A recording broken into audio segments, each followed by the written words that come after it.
Quando eu penso no começo da minha história com ele, tudo parece ter sido moldado para que eu acreditasse que estava vivendo uma vida de sonhos. Eu era jovem, cheia de planos. Acreditava que estava me casando com um homem sólido, confiável, alguém que me estenderia a mão em cada dificuldade e que estaria comigo não apenas nos momentos de alegria, mas também nos dias cinzentos. Lembro-me da nossa primeira casa, ainda pequena, com paredes brancas que cheiravam a tinta fresca e móveis improvisados que compramos com esforço. Não havia luxo, mas havia cumplicidade. Ele dizia que éramos dois guerreiros prontos para enfrentar o mundo, e eu acreditava. Sempre sonhei em ser mãe, e esse era um dos maiores planos que alimentava em silêncio, nutrindo a esperança de que a família que começávamos seria coroada por filhos correndo pelo quintal, risadas ecoando nos corredores e noites insones transformadas em lembranças doces. Ele parecia partilhar desse mesmo sonho. Falava em nomes de crianças, comentava como gostaria que elas tivessem o sorriso dele e a minha calma. Eu me deixei levar por essa ilusão de futuro, e pouco a pouco, o que era um simples projeto ganhou contornos de certeza na minha mente. O tempo passou, e a vida foi se tornando mais confortável. A carreira dele cresceu, e com ela vieram alguns privilégios que antes pareciam inalcançáveis. Viagens pagas pela empresa, jantares em restaurantes caros, presentes inesperados que chegavam em caixas elegantes. Eu, por outro lado, fui deixando os meus próprios sonhos de lado para apoiar os dele. Larguei oportunidades profissionais, adiei planos pessoais, sempre acreditando que estávamos construindo juntos algo maior, que esse investimento de tempo e de energia renderia frutos para ambos. O que eu não percebia era que, pouco a pouco, a balança começava a pender apenas para o lado dele, e que eu estava me tornando uma peça discreta, quase invisível, dentro da engrenagem da vida que ele controlava. Apesar disso, a fachada era perfeita. Nossos vizinhos nos olhavam como um casal admirável. A família comentava sobre como ele era um bom marido e como eu tinha sorte. Eu sorria, concordava, fingia que tudo estava em perfeita harmonia, porque no fundo eu também acreditava. Não havia motivo para duvidar de nada. Ele era atencioso em público, abraçava-me nos eventos, dizia palavras doces diante dos outros. E mesmo quando em casa o tom era mais frio, eu me convencia de que era apenas cansaço, o peso do trabalho, a rotina que desgasta qualquer relacionamento. A verdade é que eu estava cega, e essa cegueira foi alimentada por anos de confiança absoluta, por uma fé quase infantil na lealdade dele. Meu corpo, entretanto, era o espaço onde eu depositava todas as esperanças. Cada mês em que a menstruação vinha era um pequeno luto silencioso, mas ele sempre dizia que o tempo certo chegaria, que ainda não estávamos prontos, que era melhor esperar mais um pouco para ter estabilidade financeira, para garantir que nossos filhos nunca passariam pelo que passamos na juventude. Eu aceitava essas justificativas porque soavam razoáveis, e quem poderia questionar um homem que se apresentava como tão responsável, tão cuidadoso? Eu não sabia que por trás dessas palavras havia uma decisão já tomada, um plano cruel que nunca passou pelo meu consentimento. Naquele início, eu era apenas uma mulher que acreditava ter ao lado alguém que a amava profundamente, que compartilhava sonhos, que respeitava desejos. Eu não desconfiava que cada gesto de carinho público poderia esconder uma sombra de manipulação, e que a vida que eu acreditava ter construído com ele não era mais do que um palco cuidadosamente montado para me manter na ilusão. Hoje, quando revisito mentalmente cada detalhe, percebo como havia sinais que ignorei, como havia momentos em que a intuição me alertava e eu abafava a voz interior em nome da confiança. Mas naquele tempo, eu só queria acreditar. É doloroso escrever sobre essa fase porque ela representa o contraste mais cruel da minha vida. De um lado, a esperança de uma família, a fé em um futuro pleno. De outro, a traição plantada em silêncio, já em execução enquanto eu sorria sem saber. Esse contraste é o que sustenta toda a minha história, porque é impossível entender a profundidade da dor sem compreender primeiro a intensidade da crença que a precedeu. E foi exatamente nessa crença, nesse amor cego, que ele encontrou o terreno fértil para executar seu plano. Naquele começo, eu era apenas uma esposa dedicada, que acreditava estar vivendo a realização de um sonho construído a dois. Mal sabia que esse sonho não passava de um teatro, e que eu era a única que ainda acreditava no papel que me foi designado. O tempo tem um jeito peculiar de corroer certezas, como uma água que infiltra lentamente por pequenas frestas até um dia desmoronar uma parede inteira. Depois de anos vivendo naquele casamento que eu acreditava sólido, os sinais de que algo estava fora do lugar começaram a aparecer quase imperceptíveis, disfarçados no cotidiano, como manchas que você insiste em achar que são apenas poeira, mas que, aos poucos, tomam conta de tudo. O primeiro deles foi a ausência disfarçada de presença. Ele continuava morando comigo, sentado à mesa, dividindo o mesmo teto, mas a mente parecia sempre em outro lugar, como se a vida ao meu lado tivesse se tornado apenas uma encenação mecânica. As conversas que antes fluíam com naturalidade foram substituídas por respostas monossilábicas, justificadas pelo cansaço do trabalho, pela pressão dos projetos, pelos compromissos que supostamente exigiam toda a energia dele. O tema filhos, que era o alicerce dos meus sonhos, começou a se tornar um território proibido. Sempre que eu ousava tocar no assunto, ele desviava, falava de prazos no escritório, de dívidas que precisávamos quitar antes, de viagens que ainda não tínhamos feito. Com o tempo, sua irritação tornou-se visível. Um simples comentário meu sobre um bebê que víamos na rua era suficiente para transformar o semblante dele em pedra. Eu, que sempre fui paciente, comecei a me calar, guardando em silêncio meus desejos, acreditando que talvez ele precisasse apenas de mais tempo. Mas no fundo, algo em mim já percebia que não era apenas impaciência ou medo da responsabilidade. Havia uma recusa visceral que eu não entendia de onde vinha. Além disso, notei uma mudança sutil nos hábitos dele. O celular, que antes largava em qualquer canto da casa, agora era guardado como um cofre. Sempre com a tela virada para baixo, sempre com a desculpa pronta de que estava esperando uma ligação importante. As noites que passávamos juntos diminuíram, substituídas por saídas inesperadas, reuniões de última hora, viagens curtas que surgiam sem aviso. Eu ainda tentava acreditar que era apenas reflexo de um homem ambicioso, focado em crescer na carreira. Mas a verdade é que o vazio que crescia ao meu lado era impossível de ignorar. Na solidão da casa, passei a me perguntar se o problema era comigo. Eu me olhava no espelho tentando identificar as rugas que surgiam, as marcas do tempo que talvez tivessem diminuído meu valor aos olhos dele. Questionava minhas escolhas, minha dedicação quase cega, como se tudo o que eu tivesse feito até então não fosse suficiente para mantê-lo interessado. Essa culpa silenciosa me corroía porque eu ainda não tinha provas, apenas percepções vagas que, em qualquer conversa com uma amiga, poderiam soar como exageros de uma esposa carente. Foi então que as dúvidas se tornaram uma sombra constante. Eu acordava no meio da noite e o via deitado ao meu lado, respirando fundo, mas tinha a sensação de estar ao lado de um estranho. O cheiro dele era diferente. Às vezes trazia perfumes que eu não usava, loções que nunca comprei.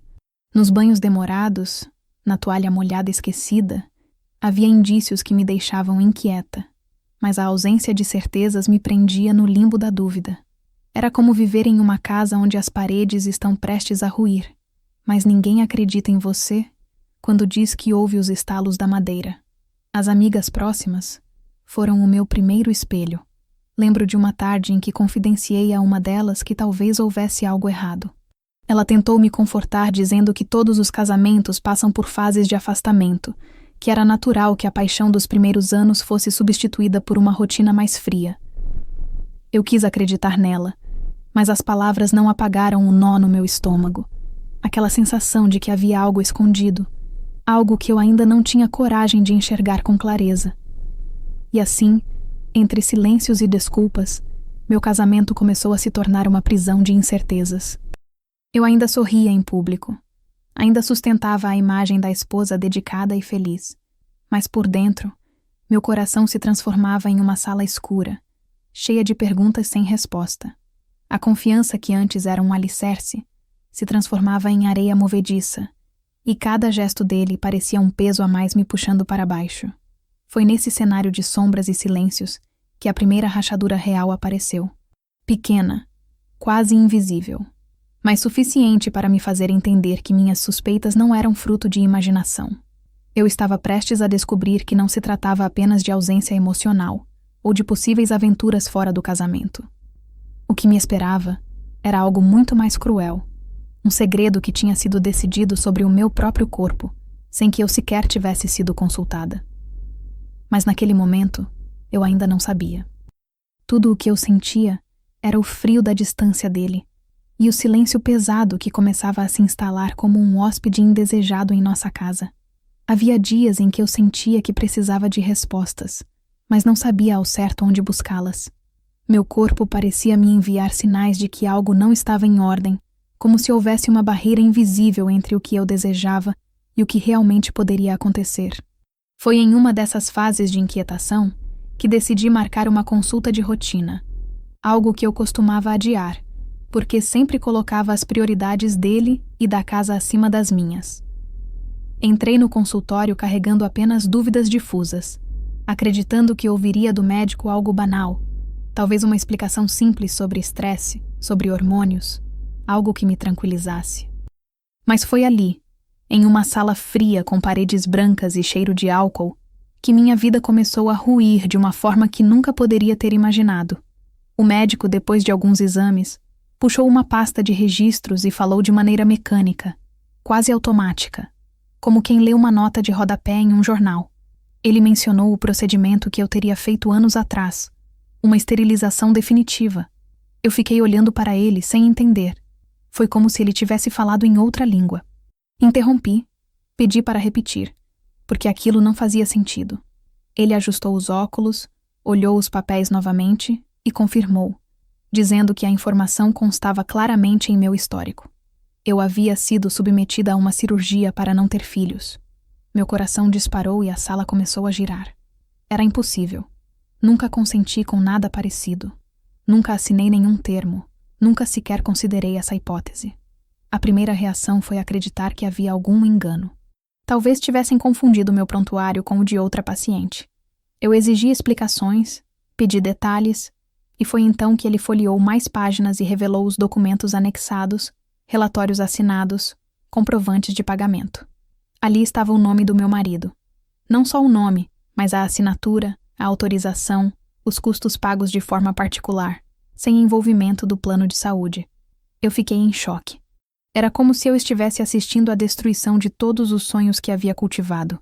Sem aviso, sem defesa, sem escolha. Naquele instante, a dor foi tamanha que eu não consegui chorar. Eu apenas senti um vazio, um buraco se abrindo dentro de mim, como se tivessem arrancado não apenas a minha capacidade de gerar filhos, mas também a minha dignidade, o meu direito de decidir sobre o próprio corpo. Saí do consultório atônita, com os papéis nas mãos, caminhando pelas ruas sem rumo, sem perceber para onde ia. O mundo ao redor seguia normal, carros passando, pessoas conversando, crianças correndo, enquanto eu me sentia como se tivesse sido empurrada para fora da realidade, condenada a assistir de longe uma vida que nunca mais seria minha. Nos dias que se seguiram, eu não falei nada. Ele chegava em casa com seu ar tranquilo, colocava a pasta sobre a mesa, jantava em silêncio e ia dormir sem notar o turbilhão que me consumia. Eu o observava com outros olhos, tentando enxergar no rosto dele algum traço de arrependimento, algum sinal de humanidade. Mas tudo que via era frieza. Um homem que continuava atuando o papel de marido exemplar em público, enquanto, na intimidade, me condenara a carregar uma cicatriz invisível. A cada noite eu me deitava ao lado dele, sentindo como se tivesse um estranho ao meu lado. Alguém que havia me violado de forma tão silenciosa e calculada que eu sequer percebi quando perdi o controle sobre a minha própria vida. A traição dele não era apenas conjugal, era existencial. Não se tratava de uma amante escondida ou de uma mentira banal. Era algo muito mais profundo, uma mutilação emocional que me reduzia a alguém que não podia mais sonhar com a maternidade. Ele havia roubado não só o meu presente, mas também o meu futuro, e fez isso com a tranquilidade de quem assina um contrato de trabalho, de quem toma uma decisão racional, sem remorso. Houve momentos em que pensei em confrontá-lo imediatamente, jogar os documentos na cara dele e exigir explicações. Mas o medo me paralisava. O medo de ouvir dele a confirmação fria. O medo de descobrir que realmente havia planejado tudo de forma tão premeditada. Então eu calei. Guardei os papéis em um lugar escondido e continuei desempenhando o papel da esposa dócil, observando cada movimento dele com uma nova clareza. A partir daquele momento, cada sorriso dele era uma máscara. Cada gesto de carinho era uma farsa. Cada palavra era um insulto silencioso. E foi nesse silêncio que a semente da minha vingança começou a germinar. Eu ainda não sabia como, mas intuía que não poderia viver eternamente com essa verdade guardada apenas para mim. Algo dentro de mim gritava que precisaria haver justiça, que não era possível aceitar passivamente o destino que ele havia me imposto. Essa certeza, que começou tímida como um sopro, foi crescendo até se tornar a chama que guiaria os passos seguintes da minha história. Naquele consultório, entre pastas, carimbos e palavras técnicas, descobri que meu corpo havia sido sequestrado pelo homem em quem mais confiei. E com essa descoberta, nasceu em mim uma nova mulher. Uma que não se contentaria em apenas sofrer, mas que aprenderia a transformar a dor em arma. Voltar para casa naquele dia foi como entrar em um cenário de teatro, onde eu já não reconhecia meu próprio papel. A cozinha estava como sempre, organizada, com os pratos limpos escorrendo no escorredor. A mesa arrumada com as mesmas toalhas de linho que eu havia comprado anos antes e que, por costume, ainda colocava para as refeições noturnas. Ele chegou mais tarde naquela noite, com o mesmo ar impassível de sempre, cumprimentou-me com um beijo rápido na testa e se sentou para comer como se nada tivesse acontecido, como se o mundo não tivesse acabado algumas horas antes para mim. Eu o observei em silêncio, segurando os talheres com uma força desnecessária, e pela primeira vez me vi vivendo uma farsa que eu mesma sustentava. Ele mastigava tranquilamente, fazia comentários sobre o trânsito e sobre um colega de trabalho, enquanto dentro de mim, cada palavra soava como uma ofensa. Cada gesto era um lembrete de que eu estava dividindo a cama com o homem que havia assinado a sentença da minha infertilidade. Nos dias seguintes, descobri o peso da máscara. Passei a me movimentar como se estivesse em câmera lenta, cuidando para que meu olhar não revelasse a raiva, para que minha voz não deixasse escapar o choro que insistia em subir pela garganta. Eu sorria quando ele fazia uma piada sem graça. Acenava com a cabeça quando ele dizia que precisava viajar novamente, e fingia dormir quando ele se deitava ao meu lado com aquele corpo frio que já não me pertencia. A dor de carregar aquele segredo sem poder gritar era insuportável. O mundo inteiro seguia acreditando que eu era a esposa de sorte, casada com um homem bem-sucedido, vivendo em uma casa confortável, cercada de estabilidade. Só eu sabia que aquela estabilidade era uma prisão construída com mentiras. A cada manhã, ao acordar, a primeira coisa que me vinha à mente era a cena do consultório, as palavras do médico ecoando como uma sentença. Você foi submetida a uma esterilização definitiva. Eu me lembrava do peso daquelas pastas nas mãos, da assinatura dele estampada nos documentos como uma confissão silenciosa. E ao olhar para ele tomando café e lendo as notícias no celular, sentia que estava ao lado de um inimigo disfarçado de marido. O silêncio me corroía, porque eu ainda não tinha coragem de confrontá-lo. O medo de ouvir dele uma justificativa cruel, talvez até um sorriso de escárnio, me mantinha presa na farsa. A vida social continuava acontecendo, e era nos eventos que a farsa atingia seu ápice. Estávamos sempre lado a lado, ele de mãos dadas comigo, apresentando-me aos colegas de trabalho como sua esposa dedicada, elogiando minhas qualidades como se fosse um homem orgulhoso da mulher que tinha ao lado. Eu sorria para as pessoas, respondia educadamente, e por dentro sentia que estava vivendo uma vida emprestada, como se fosse atriz, em um papel que alguém escreveu para mim sem me consultar. Ele falava de viagens futuras, de planos para reformas na casa, e cada palavra soava como mais um tijolo na muralha da mentira que nos cercava. Em casa, porém, a distância entre nós crescia como um abismo. Ele já não me tocava com desejo, e quando tentava, havia em seus gestos uma frieza que me fazia sentir usada, como se eu fosse apenas mais uma peça do mobiliário. Comecei a perceber que a farsa não era apenas social, mas também íntima. Ele tinha o controle sobre tudo, sobre nossas finanças, sobre nossas conversas, sobre meu corpo.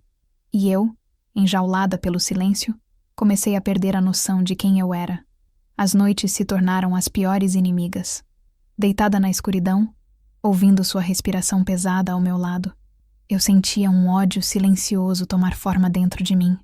Pensava nas crianças que nunca teria, nos sonhos que ele havia apagado sem que eu soubesse, nas possibilidades roubadas. Não era apenas a maternidade que ele havia arrancado de mim, mas também a escolha, o direito de decidir sobre o que fazer com a minha vida. Ele havia roubado minha autonomia, e esse roubo me consumia mais a cada dia. Cheguei a pensar em confidenciar a alguém, mas como explicar uma dor tão íntima sem provas físicas que pudessem ser vistas? Mostrar os documentos significava abrir uma ferida para o mundo, e eu ainda não estava pronta. Guardava os papéis em uma gaveta trancada, revisitava-os às escondidas como quem acaricia uma cicatriz, e cada vez que lia aquela assinatura, sentia a revolta se transformar em algo novo, mais denso, mais perigoso.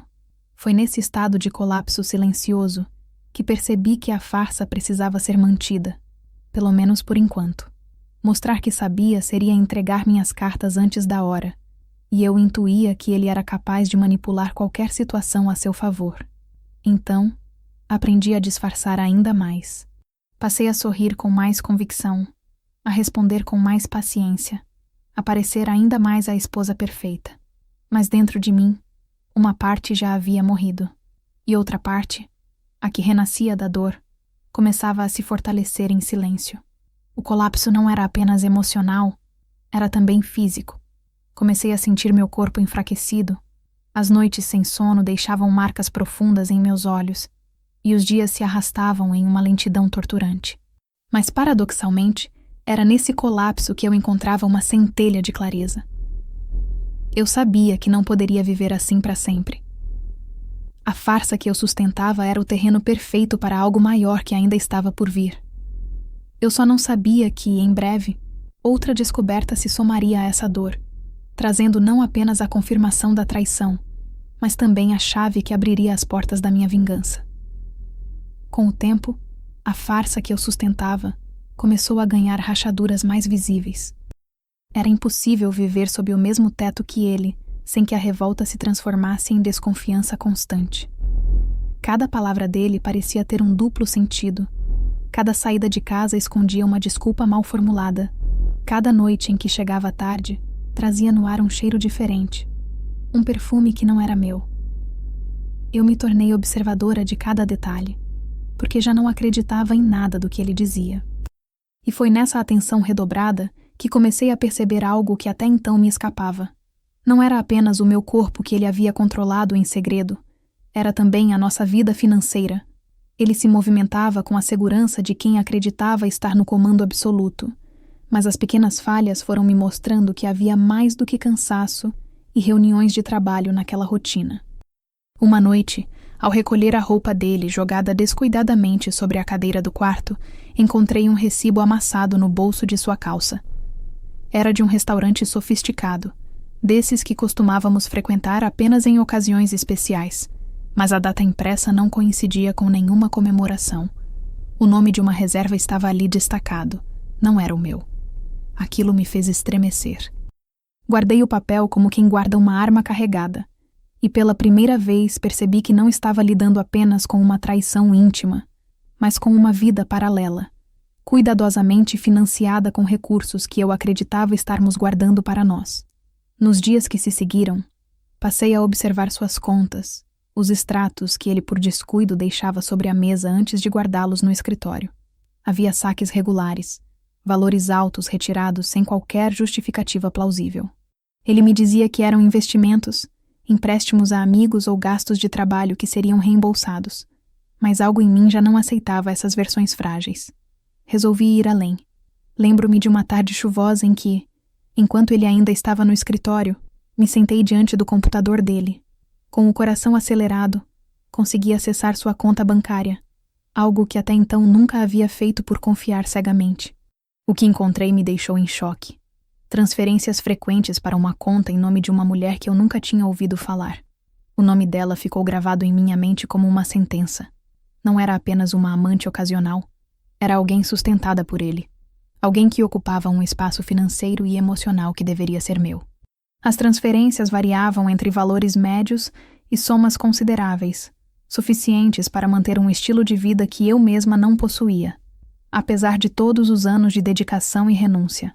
Ali, diante daquela tela iluminada, compreendi que a traição não se limitava ao campo do corpo ou do coração, mas se estendia ao dinheiro, à vida prática, aquilo que constrói e sustenta um lar.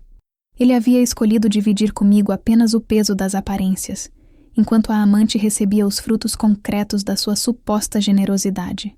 Naquela noite, quando ele voltou para casa, eu o olhei como se fosse um estranho. Ele sentou-se no sofá, abriu uma garrafa de vinho e falou banalidades sobre o trabalho, sem imaginar que eu já conhecia a verdade. E pela primeira vez, não senti apenas dor, mas uma centelha de poder. Eu tinha em mãos informações que poderiam destruí-lo, provas concretas de sua duplicidade. Não era mais apenas uma mulher traída. Era alguém que começava a ter uma arma silenciosa contra o homem que me transformara em prisioneira. Aos poucos, passei a investigar mais. Segui os rastros digitais, descobri reservas de hotel, passagens de avião, pequenas extravagâncias pagas em nome dela. Era como montar um quebra-cabeça em que cada peça revelava mais uma camada da traição. E quanto mais eu descobria, mais meu ódio se transformava em determinação. Eu sabia que não poderia simplesmente jogar tudo em sua cara, gritar e chorar, porque isso seria dar a ele a chance de inverter o jogo, de se colocar como vítima, de manipular a narrativa como tantas vezes já tinha feito. Não, eu precisava esperar o momento certo. Precisava transformar aquela dor em estratégia. A vida em casa seguia aparentemente igual, mas eu já não era a mesma. Por trás do sorriso que mantinha diante dos vizinhos, havia uma mente em ebulição, arquitetando cada passo. Eu o observava sair para seus encontros, acompanhava mentalmente os horários, e enquanto ele acreditava que eu continuava submissa, eu me fortalecia em silêncio. A cada extrato impresso, a cada recibo esquecido, eu acumulava munição para a guerra que se aproximava. Foi também nesse processo que percebi uma ironia cruel.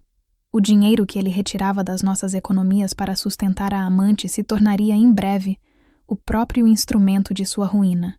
Era como se o universo me entregasse nas mãos a mesma arma que ele usava para me ferir, só que agora voltada contra ele. Essa consciência me trouxe uma calma inesperada. Eu já não me via apenas como vítima, mas como alguém que começava a enxergar uma saída. Não seria uma saída fácil, nem rápida, mas seria definitiva. O rastro do dinheiro, que ele acreditava estar oculto, tornou-se o caminho da minha libertação. E junto com o nome da outra mulher, cresceu em mim a certeza de que a vingança não precisaria de gritos ou brigas. Bastaria paciência, inteligência e o uso das mesmas armas que ele julgava controlar. Eu estava aprendendo a jogar no terreno dele, mas com a vantagem de que ele jamais suspeitaria da transformação silenciosa que acontecia diante de seus olhos. Foi ali, entre extratos, senhas descobertas e noites insones, que minha dor se converteu em estratégia. E a amante, que talvez acreditasse ser a escolhida, não sabia que seria a peça-chave da destruição dele. Porque o que ele roubou de mim não seria vingado com palavras, mas com a perda daquilo que ele mais valorizava: poder, dinheiro e reputação. Eu estava pronta para avançar, e ele nem desconfiava. O que começou como pequenos rastros financeiros logo se revelou uma rede bem mais complexa do que eu poderia imaginar. Durante semanas, talvez meses, eu me dediquei a vasculhar cada detalhe da vida dele que até então eu ignorava. Não era mais apenas uma curiosidade ou uma necessidade de compreender a extensão da traição. Era uma obsessão silenciosa, como se eu tivesse finalmente encontrado o mapa do tesouro que me mostrava não ouro, mas a verdade crua e mal-cheirosa que ele tanto se esforçava para esconder. No início, eu me limitava a observar extratos, recibos, transferências. Depois, fui além Busquei no computador arquivos escondidos, em pastas que ele acreditava protegidas por senhas óbvias. Encontrei planilhas, recibos digitalizados, mensagens trocadas com bancos. Era como abrir camadas de um cofre secreto. E a cada nova descoberta eu sentia o peso da vida dupla dele se materializando diante de mim. O cofre da traição não era feito de ferro ou cadeados, mas de números, senhas e papéis. Eu encontrei uma conta aberta em outro banco, em nome de uma empresa fantasma que jamais existiu de verdade. A suposta empresa servia apenas como fachada, um recipiente vazio para receber depósitos e, em seguida, transferi-los para a conta daquela mulher. Era um mecanismo engenhoso, e percebi que ele não apenas se dedicava à traição emocional, mas também a uma verdadeira engenharia financeira para sustentá-la. O homem que tantas vezes me chamou de ingênua, que dizia que eu não entenderia nada sobre o mundo dos negócios, havia cometido o erro de acreditar que sua esperteza seria eterna. Bastou que eu abrisse os olhos para que toda a sua ilusão de poder começasse a se desfazer. Lembro-me de uma noite em particular, quando fiquei sozinha no escritório da casa, as cortinas fechadas, apenas a luz azulada do monitor iluminando meu rosto. Meus dedos tremiam ao acessar aquelas informações, porque a sensação era de estar entrando em território proibido, e de certa forma era, mas eu já não tinha medo. A cada clique, eu sentia mais convicção de que estava me transformando em uma nova mulher, alguém que já não aceitava ser prisioneira. O cofre estava ali, aberto diante de mim, mostrando cifras absurdas, depósitos feitos ao longo dos anos, valores que dariam para comprar uma nova casa, financiar viagens luxuosas, garantir uma vida de privilégios. Tudo retirado às escondidas, tudo desviado para alimentar uma relação que ele acreditava ser secreta. O mais irônico é que não se tratava apenas de dinheiro da amante. Havia valores que vinham diretamente de nossa conta conjunta, economias que eu havia ajudado a construir com minhas próprias renúncias, com os sonhos adiados, com as escolhas feitas para apoiar o crescimento dele. Eu percebi que, sem saber, tinha sido cúmplice involuntária do financiamento daquela vida paralela. Enquanto eu abdicava de oportunidades, ele pegava o fruto do meu silêncio e investia em outra mulher. Aquilo me encheu de uma raiva tão profunda que por um instante pensei em confrontá-lo ali mesmo, naquela noite, jogar na cara dele cada número, cada prova. Mas contive-me, porque compreendi que se até ali eu havia suportado em silêncio, era justamente esse silêncio que agora me dava poder. A partir daquele momento, comecei a planejar.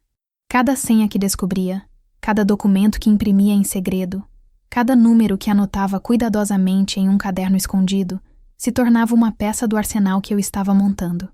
Eu sabia que não poderia usar aquelas informações de forma impulsiva.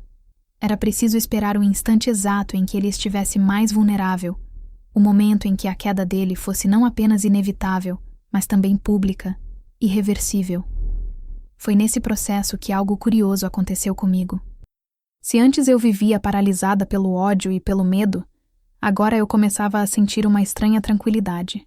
Eu tinha nas mãos não apenas provas, mas a chave para destruir a imagem que ele havia construído com tanto zelo.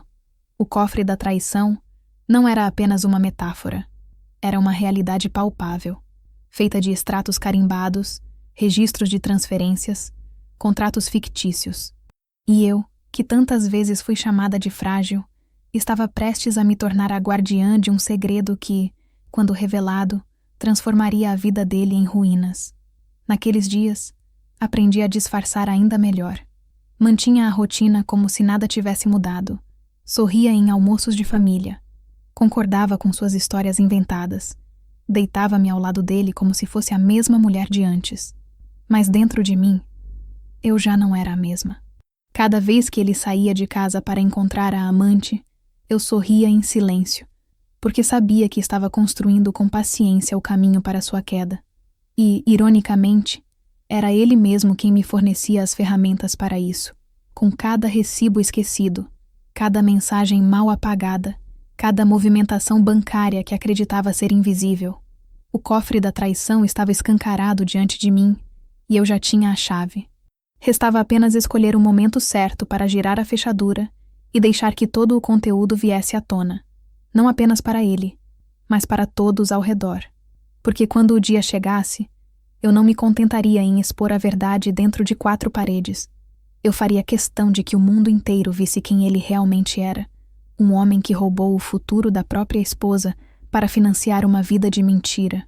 E seria exatamente com o dinheiro da amante que eu começaria a escrever o capítulo seguinte da minha vingança.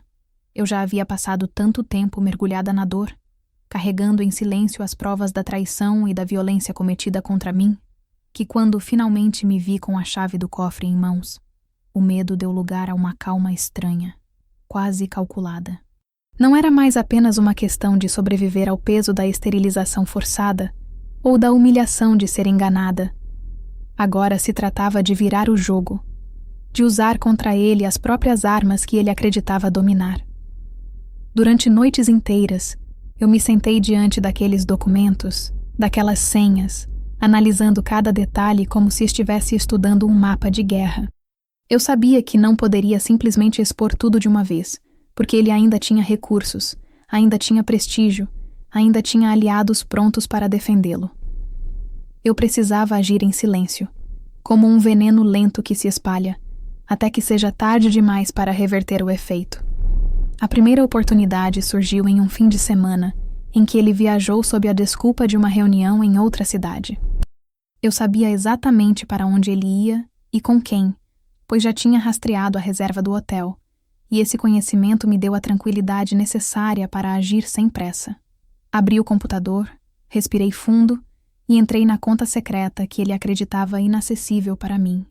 Meus dedos não tremiam mais. O acesso estava garantido por aquelas senhas descobertas em suas anotações, e eu sentia como se cada clique fosse uma libertação. Diante de mim, os números saltavam na tela. Dezenas de milhares de reais acumulados ao longo de anos de traição. O dinheiro que deveria ter sido investido em nossa vida, que deveria ter financiado os sonhos que ele roubou de mim, estava ali, esperando para ser usado contra ele. Não saquei tudo de uma vez. Não queria levantar suspeitas. Comecei com transferências pequenas, valores que poderiam ser justificados como gastos comuns. Fiz isso em horários estratégicos, simulando movimentações que não destoavam do padrão da conta. O objetivo não era enriquecer de repente, mas infiltrar-me pouco a pouco no sistema que ele havia criado. Parte desse dinheiro foi parar em uma conta minha, aberta discretamente meses antes em outro banco, um lugar onde ele jamais procuraria. Outra parte, eu redirecionei para pagamentos que estavam em meu nome, dívidas pessoais que ele sequer sabia que existiam, pois sempre se orgulhou de controlar tudo sozinho. Cada transferência era uma vitória silenciosa. Eu me lembrava do rosto dele quando ria com arrogância, acreditando que eu era incapaz de entender o funcionamento de seus negócios, e sentia um prazer frio ao imaginar o momento em que ele descobriria que a própria amante havia financiado o início de sua queda. A ironia era deliciosa. Aquilo que ele usava para alimentar sua vida paralela se tornaria a arma com que eu desmontaria sua reputação, pedra por pedra, até que não restasse nada além da ruína. Nos dias seguintes, comecei a aplicar o dinheiro em algo mais valioso do que bens materiais. Contratei discretamente os serviços de um contador de confiança, alguém que não tinha ligação alguma com ele. Passei semanas entregando documentos, extratos, comprovantes, e juntos montamos um dossiê tão detalhado que até os auditores mais rigorosos não poderiam ignorar.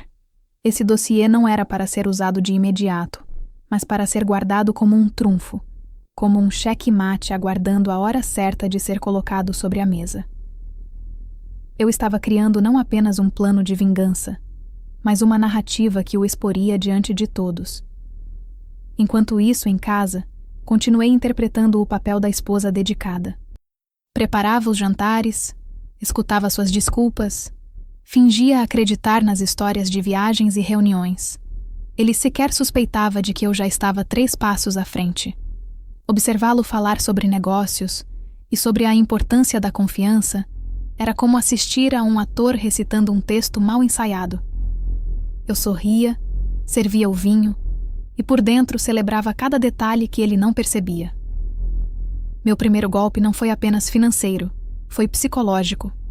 Saber que eu tinha controle sobre parte do seu mundo, que eu podia mexer nos alicerces que ele julgava inabaláveis, Me devolveu uma sensação de poder que eu não sentia há anos. Eu não era mais a mulher que chorava em silêncio na cama, nem a esposa que aceitava desculpas frias. Eu estava no comando. E o mais importante, ele não fazia a menor ideia. A amante, por sua vez, provavelmente acreditava estar sendo sustentada pelo amor e pela generosidade dele, sem imaginar que o dinheiro que recebia já não lhe pertencia por inteiro. Era uma peça inconsciente no meu jogo, financiando a vingança que em breve se voltaria contra ambos. O simples pensamento de que ela, tão confiante em sua posição, ajudava sem saber a alimentar minha força, me dava um prazer quase perverso. E assim, de golpe em golpe, discreto e silencioso, eu comecei a erguer o palco da queda dele. Não era mais apenas uma questão de sobrevivência, era uma questão de justiça. O homem que me roubou o direito de ser mãe, que me mutilou em silêncio, que desviou nossas economias para sustentar uma amante, não poderia terminar essa história como vencedor. Eu tinha dado o primeiro passo, e embora ele ainda vivesse sob a ilusão de controle, a verdade era que cada segundo que passava o aproximava do abismo. Durante semanas, talvez meses, eu me preparei para esse momento. Cada prova reunida, cada transferência silenciosa, cada recibo esquecido e aproveitado como munição, me conduzia inevitavelmente ao instante em que não haveria mais como sustentar a farsa. Eu já não suportava a convivência mecânica, os sorrisos falsos diante de conhecidos, as desculpas repetidas sobre reuniões e viagens que, para mim, já não eram nada além de um teatro mal ensaiado. Carregar tudo em silêncio era como caminhar com uma bomba relógio no peito. E eu sabia que em algum ponto precisaria cortar o fio, expor tudo, abrir a ferida diante dele e ver se ainda tinha coragem de olhar nos meus olhos depois que a verdade viesse à tona. O dia chegou sem que eu tivesse planejado exatamente, mas com a sensação de que não poderia ser adiado. Era um sábado. Ele havia acordado tarde, com aquele ar satisfeito que só exibia quando passava a noite fora, e inventava desculpas esfarrapadas. Sentou-se à mesa para tomar café, abriu o jornal e começou a falar sobre investimentos, como se ainda fosse o homem que dominava cada aspecto da nossa vida. Foi nesse instante que decidi não esperar mais. Coloquei sobre a mesa um envelope grosso, pesado, que ele olhou com estranheza. Não disse nada de imediato. Apenas deixei que seu olhar percorresse o papel pardo, tentando adivinhar o que havia ali dentro. Quando ele finalmente abriu, os extratos começaram a deslizar para fora, seguidos das cópias de recibos, das transferências, dos documentos da suposta empresa fantasma. Por um instante ele empalideceu, mas logo tentou recompor a máscara de calma que usava tão bem. Murmurou qualquer coisa sobre negócios, sobre movimentações normais, sobre como eu estava interpretando errado. Eu o interrompi com um olhar que não deixava espaço para mais mentiras. A cada folha que ele puxava, a cada cifra que aparecia, a segurança dele parecia escorrer pelos dedos, até restar apenas o homem nu, o traidor encurralado. Perguntei calmamente, mas com a voz firme, se ele ainda tinha coragem de negar. Ele tentou, como sempre, primeiro minimizar, depois inverter a culpa, dizendo que eu era paranoica, que estava imaginando coisas.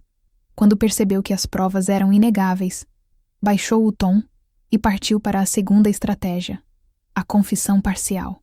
Admitiu a amante como um erro, uma fraqueza momentânea, tentou pintar como algo passageiro, sem importância.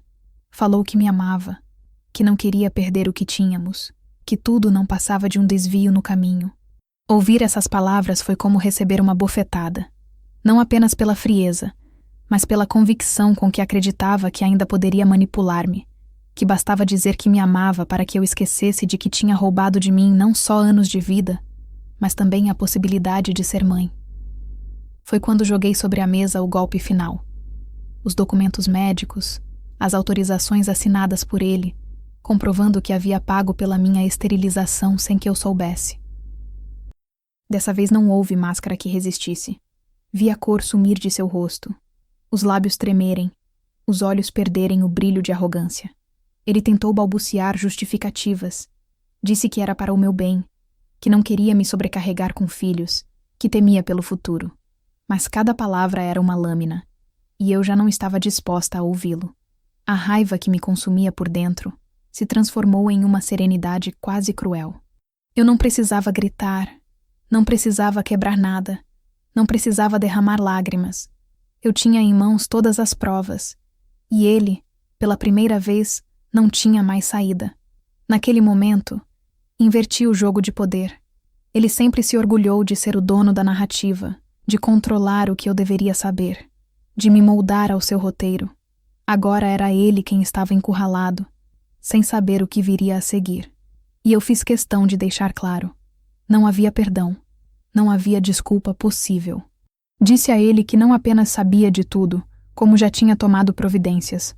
Contei das transferências, da conta secreta, do dossiê montado com a ajuda de um contador, das provas guardadas em local seguro. Vi seu corpo se encolher, como se cada palavra fosse uma sentença. Ele percebeu que não era apenas um erro conjugal, mas o início de sua ruína completa. Não houve gritos, não houve escândalos. Apenas um silêncio pesado, o som de páginas deslizando pela mesa e o olhar dele perdido, incapaz de sustentar o meu. Ali, pela primeira vez, ele entendeu que eu já não era a mulher submissa de antes, que eu tinha esperado o momento certo, que havia armado uma armadilha tão precisa quanto a que ele me impôs anos atrás. Só que a minha não era silenciosa nem invisível. Era definitiva. Naquela manhã, a casa que por tanto tempo foi palco de uma peça encenada se transformou em tribunal. Ele era o réu, e eu, a juíza. E ao contrário do que ele sempre acreditou, não havia apelação possível. Era apenas o começo da queda que ele jamais imaginou enfrentar, e eu estava preparada para levá-la até o fim. Depois daquela manhã em que a máscara dele caiu diante de mim, nada mais foi igual. A casa ficou tomada por um silêncio pesado. Não o mesmo silêncio que eu carregava sozinha quando ainda fingia não saber, mas um silêncio denso, sufocante, que nascia do fato de que ele agora tinha plena consciência de que eu estava no controle. Ele passou dias tentando me abordar, às vezes com súplicas mal ensaiadas, outras vezes com ameaças veladas, como se acreditasse que ainda tinha algum poder sobre mim. Mas a verdade era que o poder dele já havia se dissolvido no momento em que os documentos estavam sobre a mesa, e ele não tinha mais como negar. Eu podia ver no olhar dele a angústia de quem finalmente percebia a extensão do próprio erro. Ainda assim, ele acreditava que, se conseguisse manipular a situação em casa, poderia salvar sua imagem pública. Foi aí que decidi que o castigo não seria apenas privado. Eu não queria que essa história terminasse em 4 paredes. O mundo precisava ver quem ele realmente era. Comecei com movimentos discretos. Aquele dossiê que eu havia montado com o contador foi copiado e entregue em mãos a um jornalista de confiança, alguém que conhecia casos de corrupção empresarial e estava sempre em busca de histórias que revelassem a podridão escondida sob fachadas respeitáveis. Não precisei implorar, não precisei inventar nada além da verdade. O jornalista leu, ficou em silêncio por longos minutos e depois me olhou com a expressão de quem havia acabado de receber uma bomba prestes a explodir. Perguntou se eu tinha certeza de que queria seguir adiante, se entendia o que aquilo representava. Eu apenas respondi que não havia volta. Era hora de expor. Os dias seguintes foram uma contagem regressiva silenciosa.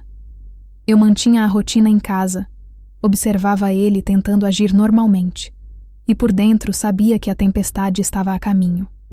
Quando a reportagem saiu, a queda começou de forma devastadora. Manchetes estampavam o nome dele em letras grandes, ligando-o a esquemas financeiros obscuros, a desvios de dinheiro, a gastos incompatíveis com sua renda declarada. O nome da amante apareceu nas entrelinhas, exposta como beneficiária de transferências vultosas.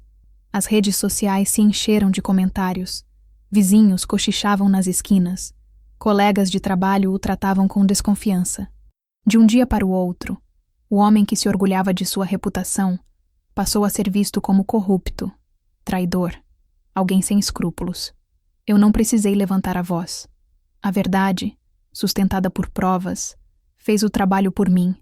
Vi sua postura desmoronar pouco a pouco, os telefonemas de amigos diminuírem, os convites para eventos desaparecerem. O orgulho dele, que sempre fora sua armadura, agora era o peso que o arrastava para o fundo. Tentou reagir, Tentou culpar o jornal por difamação. Tentou até mesmo me culpar, insinuando que eu havia armado contra ele. Mas ninguém mais acreditava. A opinião pública já havia dado o veredito, e o que ele mais temia estava acontecendo. A imagem que cultivou durante anos estava destruída. Dentro de casa, a cena era patética. Ele andava de um lado para o outro, falando ao telefone em tom desesperado, pedindo favores, tentando segurar o que não tinha mais como ser segurado. Quando me olhava, havia uma mistura de ódio e medo, como se finalmente entendesse que subestimara a mulher que esteve ao seu lado por tanto tempo. Não precisei dizer nada. O simples fato de eu permanecer calma, observando em silêncio, era suficiente para deixá-lo ainda mais desestabilizado. Era como se minha serenidade fosse a prova final de que ele não tinha mais nenhum poder. E então veio o golpe mais cruel. A amante, ao perceber que estava exposta e sem benefícios, desapareceu. Cortou o contato, retirou o que podia e deixou-o sozinho. A mulher por quem ele havia sacrificado a mim, nossa vida, nossas economias, não teve coragem de permanecer quando a lama começou a cobrir tudo. O homem que acreditava ter controle absoluto sobre mim e sobre ela se viu sozinho, abandonado, sem esposa, sem amante, sem reputação, sem dinheiro. Tudo o que restava era a sombra de um passado que não voltaria mais. A ruína dele não foi apenas social ou financeira, foi existencial. Ele, que tanto gostava de ser admirado, de ser visto como exemplo de sucesso, passou a ser apontado nas ruas, julgado em sussurros, ridicularizado em piadas. Para alguém como ele, que vivia da aparência, esse era o castigo mais doloroso. E eu, que durante anos carreguei em silêncio a dor de uma esterilização forçada e a humilhação de uma vida dupla, agora assistia em paz à queda dele. Não com gritos de vingança, mas com a frieza de quem sabia que a justiça havia sido feita. Naquele momento compreendi que minha vingança tinha atingido o ponto que eu desejava. Ele estava destruído diante dos olhos de todos, e não havia como reconstruir o que havia sido demolido. Eu não precisava mais de brigas, nem de confrontos. Bastava a verdade exposta, a vergonha estampada, a ruína irreversível. O homem que acreditava ser intocável agora era apenas mais um exemplo de arrogância punida. E eu, finalmente, podia respirar. Depois da ruína dele, depois das manchetes que escancararam a podridão de sua vida, e depois de ver a amante desaparecer como fumaça, restava apenas o silêncio. Mas não era mais o silêncio pesado que me consumia nos corredores da casa, quando eu guardava meus segredos. Não era mais o silêncio sufocante das noites em que eu deitava ao lado de um estranho acreditando que era meu marido. Agora era um silêncio novo, libertador, um espaço vazio que não doía, mas que oferecia a promessa de ser preenchido por algo que fosse meu, apenas meu. Pela primeira vez em muitos anos, eu não sentia a obrigação de explicar, de me justificar, de me moldar para caber em expectativas alheias. Era como se cada prova que eu reuni, cada golpe silencioso que dei e cada palavra que escolhi não dizer tivessem me arrancado de uma prisão invisível. A casa, antes carregada da presença dele, parecia respirar diferente. Eu andava pelos cômodos e já não enxergava as marcas da opressão, mas sim a possibilidade de recomeçar. Tirei retratos da parede, roupas do armário, perfumes que não me pertenciam mais. Aos poucos, fui esvaziando cada espaço que ele havia contaminado, transformando aquele ambiente em um território neutro, pronto para receber minha nova versão. Não foi fácil. Havia momentos em que a dor voltava em ondas, principalmente quando lembrava do que ele havia feito com meu corpo sem o meu consentimento. Essa ferida não desapareceria, eu sabia. Era uma cicatriz invisível que carregaria para sempre. Mas mesmo a cicatriz agora era também uma marca de sobrevivência, uma lembrança de que eu suportei, que não fui destruída, que fui capaz de transformar a violência em combustível para minha vingança. Comecei a reconstruir minha vida com passos pequenos, quase tímidos. Retomei projetos que havia abandonado por acreditar que precisava sempre estar à sombra dele. Inscrevi-me em cursos, voltei a escrever, redescobri prazeres que havia deixado adormecidos em nome de um casamento que nunca foi o que parecia. Descobri que havia uma força em mim que eu desconhecia, Uma força que cresceu justamente nas noites de choro contido, nas manhãs em que fingi sorrir, nas tardes em que escondi papéis em gavetas trancadas. Essa força agora me guiava, e cada pequena conquista pessoal era uma vitória maior do que qualquer reconhecimento social que ele um dia teve. A sociedade, que antes me via como a esposa dedicada de um homem de prestígio, agora me olhava de outra forma. Alguns cochichavam, outros comentavam, mas o que importava para mim era que eu já não me importava. Eu sabia que por trás das manchetes muitos entendiam quem tinha sido a verdadeira vítima, e essa consciência me bastava. Deixar de ser vista apenas como extensão dele foi libertador. Eu era novamente uma mulher inteira, e dessa vez não por causa de ninguém, mas apesar de alguém. O recomeço também trouxe pessoas novas. Entre as mensagens que recebi depois da exposição pública, havia palavras de apoio de mulheres que eu nem conhecia, histórias semelhantes às minhas, confidências que me mostraram que eu não estava sozinha. Em meio a esse turbilhão de vozes, uma em particular se destacou. Um repórter que acompanhou de perto a divulgação do caso e que me procurou para ouvir minha versão. A entrevista, que no início parecia apenas mais uma oportunidade de esclarecer fatos, acabou se transformando em uma conversa profunda, quase íntima. Pela primeira vez, alguém me ouvia de verdade, não como personagem coadjuvante da vida de um homem poderoso, mas como protagonista da minha própria história. Eu não sabia ainda o que aquilo significaria no futuro, mas percebi que havia ali uma possibilidade de algo novo. Talvez uma amizade, talvez um apoio, talvez até um amor. Não era prioridade naquele momento, mas era a lembrança de que o mundo ainda podia oferecer encontros que não fossem feitos de manipulação e violência. Fechei o ciclo olhando para trás com um misto de dor e orgulho. Dor pelo que me foi roubado, pelos anos em que vivi acreditando em uma farsa, pelos sonhos que nunca se concretizariam. Orgulho porque, em vez de me resignar, eu lutei. Usei as mesmas armas que ele acreditava dominar.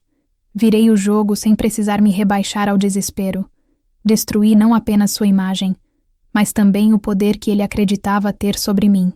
E no fim, o dinheiro da amante, que deveria ter sustentado a ilusão dele, sustentou a minha libertação. Meu recomeço não foi um conto de fadas. Não encontrei felicidade instantânea. Não reconstruí de um dia para o outro a vida que ele havia tentado arruinar. Mas cada passo que dei foi verdadeiro. Cada decisão foi feita com minha própria voz. Cada escolha era finalmente minha. E isso, mais do que qualquer outra coisa, era a vingança mais doce. Eu não precisava mais de aprovação, de aparência, de manter fachadas. Eu tinha me libertado. Se algum dia ele pensou que me destruiria para sempre, errou. O que ele fez apenas acendeu em mim a chama de uma nova vida. E essa vida, agora, eu conduzo com as próprias mãos. No fundo, não perdi 16 anos. Não perdi apenas a maternidade. Ganhei a clareza de quem realmente sou. E essa clareza é meu verdadeiro recomeço.